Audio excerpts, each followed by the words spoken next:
4 ans d'absence à cause du Covid, une édition réduite en début d'année qui devait relancer la machine, mais qui n'a pas suscité l'engouement escompté. Surtout de la part des constructeurs peu enthousiastes à retenter l'expérience l'an prochain. Face aux risques financiers, la fondation qui gère le salon en a donc tiré les conséquences.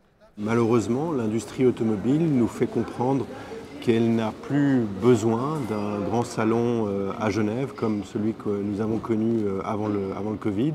Donc nous avons le sentiment que nous allons contre le marché et dans ces conditions, il n'est pas responsable de continuer à investir pour des éditions à venir qui seraient déficitaires. C'est une décision évidemment triste mais raisonnable.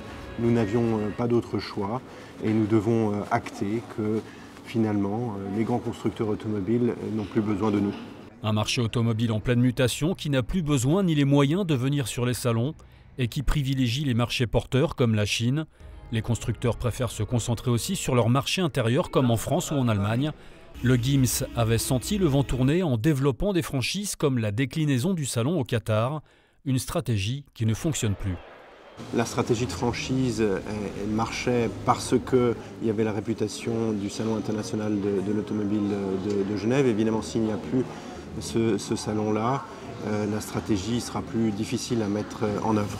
On a eu les soutiens dont nous avions besoin, tant de la part du canton que de la part de Palexpo. C'est vraiment une analyse du marché que nous faisons et malheureusement, le marché nous dit qu'il n'a plus besoin de nos services. Et c'est ça la dure réalité. Le salon de l'auto à Genève attirait près de 600 000 visiteurs à la grande époque. 168 000 personnes sont venues seulement cette année. Le GIMS continuera de rayonner au Qatar tous les 2 ans. La prochaine édition est prévue en novembre 2025.